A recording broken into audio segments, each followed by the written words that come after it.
Merhabalar sevgili terazi ve yükselen burcu. Terazi, ay ve stelyum terazilerde dinleyebilir arkadaşlar. Her zaman söylediğim gibi hoş geldin sevgili terazi burcu. Umarım çok ama çok iyisindir. Değilsen bile en kısa sürede iyi olmanı diliyorum. Ne derdin ne sıkıntın varsa terazi burcu, seni üzen, yoran, hak etmediğin halde o minnoş kalbini kıran ne varsa bunların en kısa sürede yoluna girmesini diliyorum. Hepimiz için öyle olsun arkadaşlar. Bütün kalbi, gönlü, ruhu temiz ve güzel arkadaşlarım artık güzellikleri yaşamaya başlasınlar. Şimdi bakalım senin için akacak olan enerjiler nelerdir diyelim. İlk kartımız Kader Çarkı. Kader Çarkı ile başladık. Şu an arka fonda şey çaldı arkadaşlar. Söylemem doğru olur mu bilmiyorum ama ölüm. Arkadaşlar burada çok böyle enteresan ses çıkartmamız lazım şu an gerçekten. Çok böyle hani işin içinde kader varsa, kader devreye giriyorsa ve kader çarkı varsa terazi burcu hayatında çok önemli değişimler olacak. Çok önemli değişimler, dönüşümler olacak. Herkesin bireysel süreçleri kendi hayatında farklılık gösterir. Neden? Çünkü dün yaptığımız bugünümüzü şekillendirir. 10 yıldır yaptığın şey yine bugününü şekillendirir. Şu ana kadar nasıl bir hayat biçimiyle geldim bilmiyorum. Yani bireysel olarak ben genel kolektif enerji okumasını alıyorum. Terazi vardır, terazi vardır. Teraziden teraziye çok büyük fark vardır. Hani genelde her zaman söylüyorum ya, kalbi gönlü ruhu temiz arkadaşlarım için, tekamülünü iyi tamamlamaya çalışan arkadaşlarım için, merhametli, vicdanlı arkadaşlarım için niyetimi aldığımı her zaman zaten söylüyorum arkadaşlar. Ama tabii gidiş yolunda şimdi kötü olmak başka bir şey.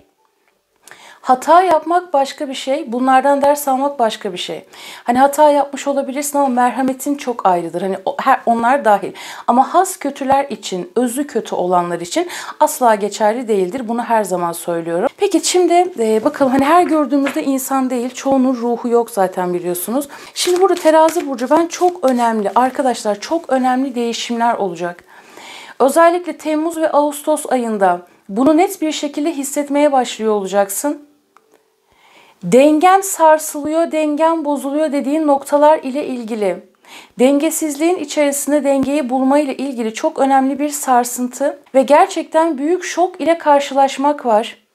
Burada ben terazilerde şunu gördüm. Anka kuşunu ben çok seviyorum ve sürekli önceden daha çok örnek verirdim özellikle terazilerde. Burada arkadaşlar bir harekete geçmek var. Yıllardır aynı döngünün içerisinde dönüp dönüp duruyorsan, sürekli aynı şeyleri tekrar yaşıyorsan, bir şeyler seni çok yorduysa, çok yıprattıysa, geri plana çekildiysen terazi burcu, geri plana çekildiysen, arka planda kaldıysan, hep böyle spiritüel alanlarda ya da mana aleminde çok fazla dolaştıysan, maddeden uzaklaştıysan ya da madde ile mana arasındaki dengesizlik çok bozulduysa, burada artık bir şey vardı ya, bir tane çocuk popüler olmuştu sosyal medyada. Tak doğdu güneşim diyordu mesela. Tak doğdu güneşim.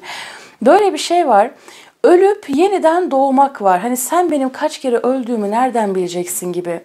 Yaşarken de aslında kaç kere ölüyoruz. Tıpkı uyku gibi. Madem ki uyku yarı ölüm, yani burası da zaten bir illüzyon ve bir oyun alemi olarak düşünürsek, bir okul olarak düşünürsek ki zaten öyle. Terazi burada bambaşka bir gerçekliğe uyanacak arkadaşlar ve hayatında pek çok şey köklü bir şekilde değişecek. Ve bakın para kralı geldi arkadaşlar. Hayatında pek çok şey o kadar çok değişecek ki kendi tahtını, kendi yuvanı, kendi yerini bulmak var terazi burcu ve kendi tahtına oturmak var. Artık o maddeyi hissetmek var. Her şey tam anlamıyla tamamlandığında güzeldir ya. Yani diğer taraftan baktığında eğer öğretilerini tamamlayamadıysan, içinde hep bir boşluk varsa, yani inanç olarak çok zayıfsan, bir şeyleri fark edemiyorsan, o kadar çok zengin, ne kadar çok zengin olursan ol, o lezzeti yaşayamazsın ya. İşte burada madde ile mananın birleşmesi gibi bir etki var. Ölüp yeniden doğmak var. Fakat yine altını çiziyorum. Bu söylediklerim herkesin bireysel hayatında farklılık gösterecektir. Örneğin bakın her noktada çalışır arkadaşlar bu. O yüzden ben de küçük küçük örnekler veriyorum. Şimdi mesela önceden çok kola içerdin.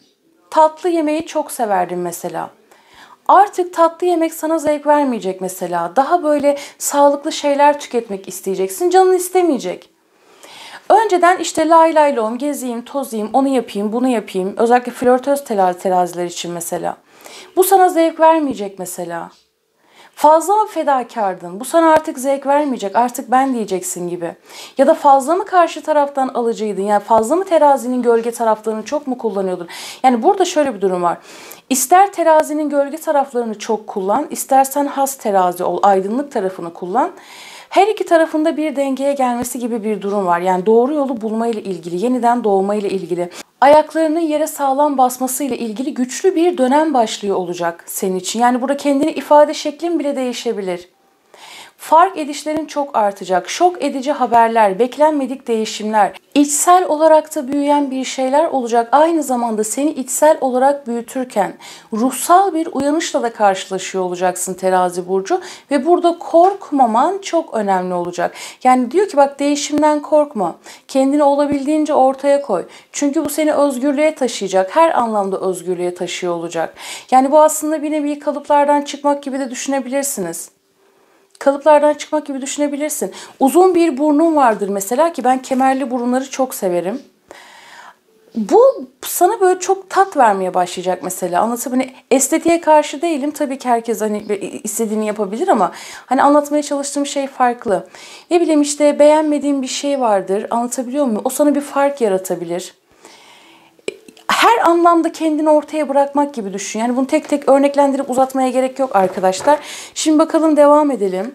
Yani burada kadersel olarak bir şeyleri yaşamaya başlıyor olacaksın ve hani önceden hissel olarak yaşamaya başlıyordun. Oluyor, olmuyor, oldu, olacak gibi, kıyısından döndüm gibi. Ama eksik bir şeyler vardı. Hayatına gelen, akan, bakın öyledir arkadaşlar. Hani deriz ya, gelmedi, olmadı ama sen hani senin oraya gidiş yolun çok farklıdır. O yüzden herkes kendisinin öğretmeni zaten. Bunlar sadece size ışık tutmak için, bireysel olarak. Herkese ışık tutmak için. Sen zaten biliyorsun, kendini biliyorsun, sürecini biliyorsun. Bu yüzden her zaman yine ne derim? Hatırlayanlardan olmak çok önemli. Hatırlamak, hatırlayabilmek, biliyorum diyebilmek. Evet, işte bu şekilde diyebilmek. Yani işte karşına o fırsat geldi. Fırsat geldi ama senin ona gidiş yolun çok farklıydı ve o fırsatı kaçırdın gibi düşün. Aradan biraz zaman geçti. Sen toparlaman gereken bir şeyi toparladın. Maddi olarak da, mana olarak da, her anlamda. Bakın, içsel olarak da, fark ediş olarak da o fırsatla bütünleştin ve tam oldun. İşte bu şey gibi, yani ruh eşi süreçleri gibi düşünün. Çok fazla ruh eşim var. İşte bir tanesi geldi ama orada denkleşmeyen bir şeyler var. Yani frekans olarak da uyuşmadınız. Eksik bir şey vardı. Karşına çıktı ama sen ona ya çıkar olarak yaklaştın ya da başka bir düşünceyle yaklaştın. Sana gelenler de aynı şekilde. Diyorum ve konuyu kapatıyorum. İşte burada bir denkliğin başlaması var. Fark edişin artması var terazi burcu. Bakalım asa. Şimdi burada bence arkadaşlar kartların hepsini açalım ve bu şekilde yorumlayalım. Yepyeni ve güçlü başlangıçlar olacak hayatında, fakat burada bir savaşın içerisinden çıkmışsın. Bu kart daha önce terazi burçlarına yine çıkmıştı. Arkana dönüp baktığında şunu fark edeceksin. Gerçekten ben büyük bir savaşın içerisinden sapasağlam çıkmayı başarmışım. Şu an yalnızmış gibi gözükebilirsin. Yani etrafında bir sürü insan olsa da hissel olarak da, düşüncesel olarak da hiçbir şekilde seninle uyuşmadıklarını fark edebilirsin. Çünkü burada sende bir yükselme olmuş ve olmaya da devam edecek. İşte aynı şeyleri hissetmemek, aynı şeyleri düşünmemek, aynı yediğiniz, yani anlatabiliyor muyum? Yediğiniz şeylerin aynı olmaması, yaptığınız şeylerin aynı olmaması, senin akış yolunun artması fakat bazı, yani karşındaki kişilerin ya da etrafındaki kişilerin yollarının tıkanık olması, bu yüzden seni depresyona sokan bir şey.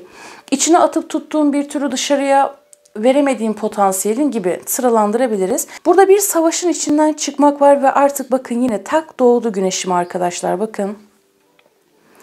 Yine tak doğdu güneşim. İşte bakın, hep karanlıktan aydınlığa, terazi burcu. Akış o kadar güzel ki.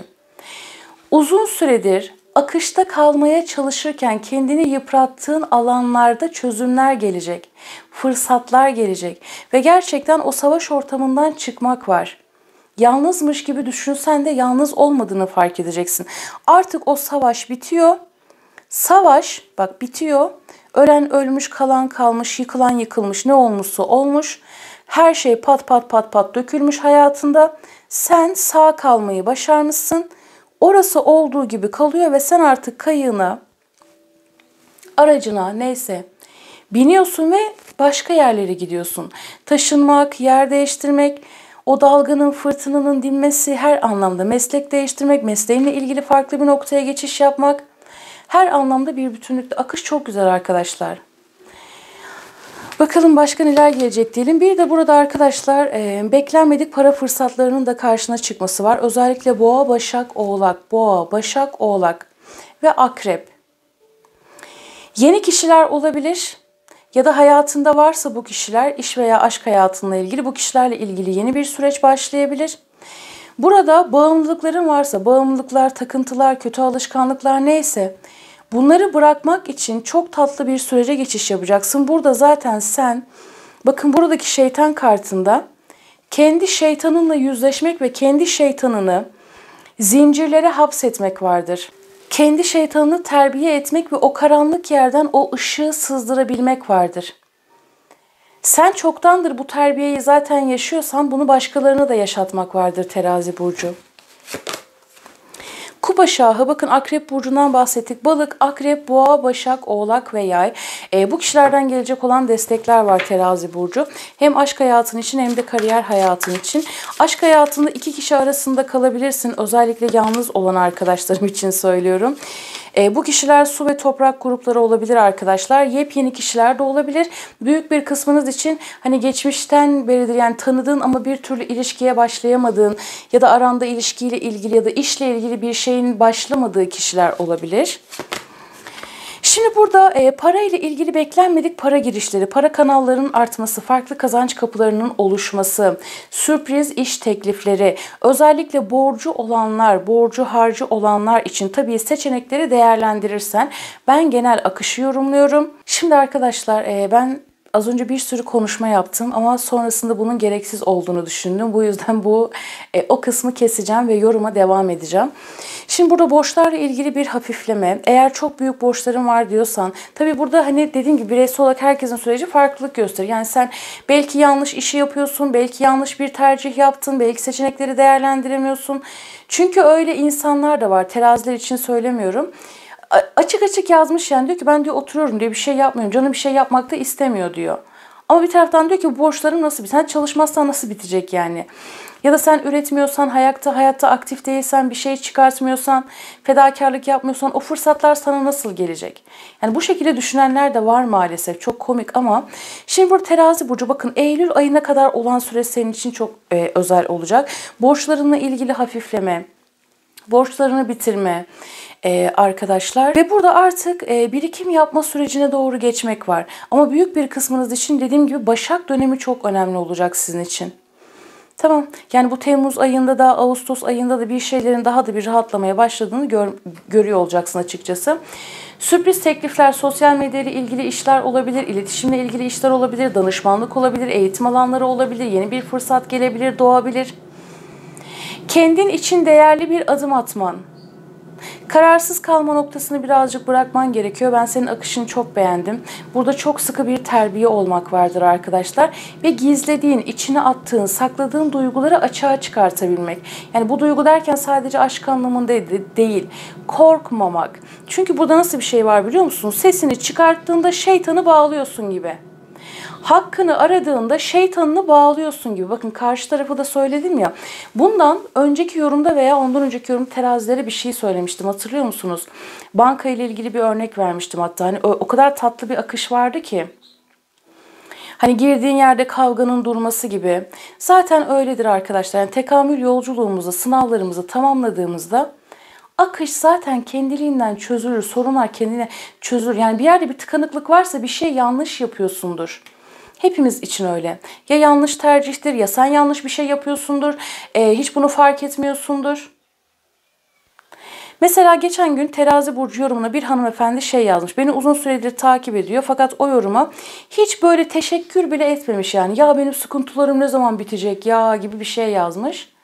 Önce bir teşekkür et. Emeğiniz için çok teşekkür ederim de. Sonra sorman gereken bir şey varsa bunu sor. Ben senin bireysel sürecini nereden bilebilirim? Ayrıca niye bu kadar kabasın ve niye bu kadar bencilce bir şey yazıyorsun?